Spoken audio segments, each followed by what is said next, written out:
Pelestarian flora dan fauna.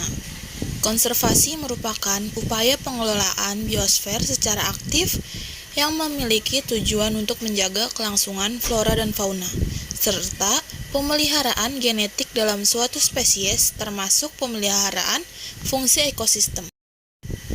Tujuan diadakannya konservasi flora dan fauna. Yang pertama, menjaga keberlangsungan proses ekologi sistem kehidupan dengan mencegah penebangan hutan secara liar, memindahkan hewan peliharaan ke habitat aslinya, dan mencegah perusakan di wilayah perairan. Yang kedua, menjaga keanekaragaman flora dan fauna dengan melindungi hewan dari perburuan dan pembunuhan liar, melindungi ikan dari gangguan penangkapan, dan melakukan tebang pilih hutan. Yang ketiga, menjamin kelestarian pemanfaatan makhluk hidup dan ekosistem dengan perbaikan kondisi lingkungan hutan, mengawasi pengiriman hewan secara ilegal, serta melarang illegal fishing. Proses pelestarian flora dan fauna terbagi menjadi dua macam. Yang pertama, pelestarian in situ, yang memiliki arti pelestarian yang dilakukan pada tempat asli hewan atau tumbuhan tersebut berada. Contoh dari pelestarian in situ adalah suaka marga satwa. Suaka marga satwa berarti kawasan suaka alam yang membantu menjaga berlangsungnya kehidupan suatu jenis makhluk hidup yang khas di daerah tertentu. Contoh dari suaka marga satwa adalah Pulau Manuk di Maluku Tengah dengan fauna khasnya belibis, raja udang, dan bintayong. Lalu pelestarian yang kedua adalah pelestarian ex situ. Pelestarian ex situ adalah pelestarian yang dilakukan di luar tempat tinggal aslinya. Hal ini dilakukan karena hewan dan tumbuhan kehilangan tempat tinggal asli. Selain itu, pelestarian ex situ dilakukan sebagai upaya rehabilitasi, penangkaran, dan pembiakan hewan maupun tumbuhan langka. Contoh pelestarian ex situ antara lain adalah kebun botani, taman safari, kebun binatang, dan penangkaran. Ada beberapa cara untuk dapat melestarikan flora dan fauna. Yang pertama, membangun tempat perlindungan. Hal ini bertujuan agar hewan langka dapat terlindungi dari para manusia yang serakah yang memang menjadi dampak akibat kerusakan hutan yang membuat flora dan fauna mulai punah. Yang kedua, membangun tempat rehabilitasi dengan tujuan tetap mempertahankan kehidupan flora dan fauna. Yang ketiga, menerapkan program pembangunan berkelanjutan. Program berkelanjutan ini bertujuan agar pembangunan infrastruktur memperhatikan aspek lingkungan dan ruang publik untuk kehidupan. Yang selanjutnya, menetapkan status flora dan fauna. Apakah flora dan fauna ini merupakan hewan yang dilindungi dan terancam kepunahannya atau sebagainya. Yang kelima, melakukan usaha pelestarian hutan. Hal ini dilakukan dengan tujuan untuk menindak tegas para pencuri, memperbaiki kondisi hutan, melakukan reboisasi, serta melakukan tebang pilih supaya hutan tetap terjaga kehidupannya dan makhluk yang ada di dalamnya dapat terhindar dari erosi tanah yang menjadi penyebab flora dan fauna mulai punah. Yang keenam, melakukan usaha pelestarian biota perairan. Yang ketujuh, melakukan budidaya, dan yang terakhir adalah melakukan penyuluhan pendidikan. Usaha ini dilakukan baik melalui pendidikan formal ataupun pendidikan non-formal yang dilakukan sedari dini. Ada beberapa faktor-faktor yang mendukung persebaran flora dan fauna di Indonesia. Yang pertama ada iklim. Faktor iklim terdiri dari curah hujan, sinar matahari, kelembaban udara, dan angin. Ada beberapa tumbuhan yang hanya dapat hidup dengan adanya sinar matahari yang sepanjang tahun. Memerlukan banyak air sehingga curah hujan sangat penting. Kelembaban udara berhubungan dengan cara tumbuhan tumbuh serta angin yang berguna untuk proses penyerbukan. Jadi, faktor iklim mempengaruhi kepada proses pertumbuhan dari flora dan faunanya itu sendiri. Kalau flora dan fauna cocok dengan iklim daerah itu, maka mereka akan bertahan. Tapi kalau mereka tidak cocok, maka mereka akan beradaptasi dengan melakukan seleksi alam. Yang kedua, tanah. Tanah mempunyai komposisi kandungan kimiawi yang sangat berpengaruh pada pertumbuhan, terutama untuk tumbuh-tumbuhan. Karena di dalam tanah terdapat organisme kandungan air, sirkulasi air yang akan berpengaruh pada keberlangsungan kehidupan flora dan fauna. Air adalah faktor yang sangat penting untuk keberlangsungan hidup makhluk hidup. Untuk flora, air merupakan sumber yang dapat mengalirkan sumber makanan mereka dalam tanah. Yang keempat, topografi.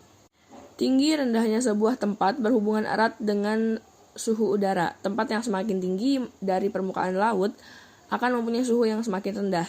Maka dari itu, hal ini sangat mempengaruhi pertumbuhan dan persebaran flora dan fauna. Dan yang terakhir adalah manusia. Manusia berperan untuk memindahkan flora dan fauna dari satu tempat ke tempat yang lain. Manusia juga dapat mengubah tempat tertentu untuk mengubah varietas di dalamnya. Ancaman eksistensi flora dan fauna di Indonesia. Ancaman keberlangsungan populasi komodo.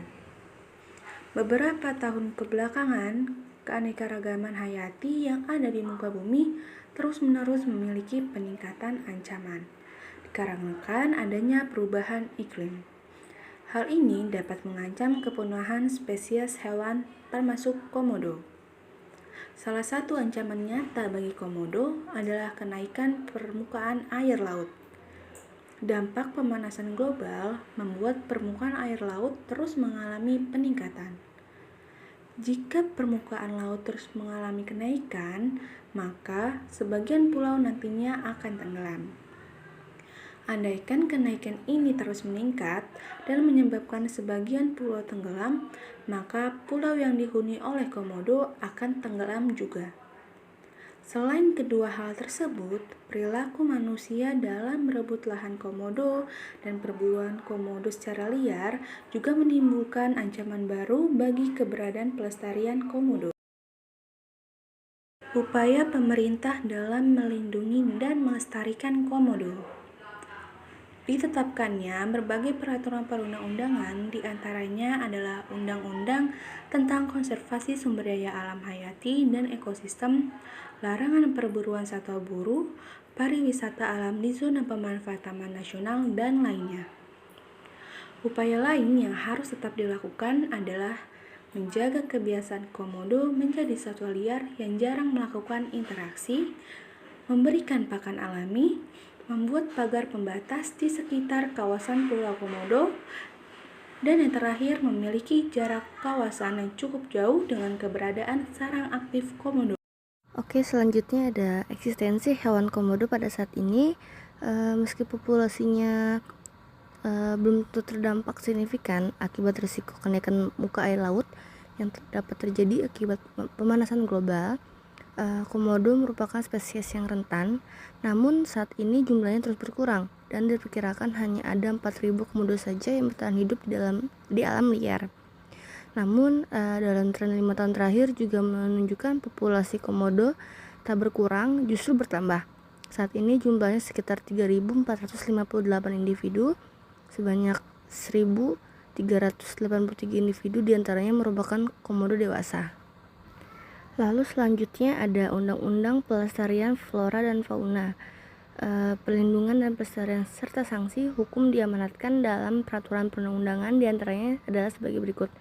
Yang pertama ada pengaturan terhadap tindak pidana kepemilikan dan kepemeliharaan satwa, dilindungi diatur dalam Undang-Undang Nomor 5 Tahun 1990 tentang konservasi sumber daya alam hayati dan ekosistemnya, yang terdapat dalam pasal 21 mengenai perbuatan yang dilarang dan pasal 40 mengenai sanksi pidananya.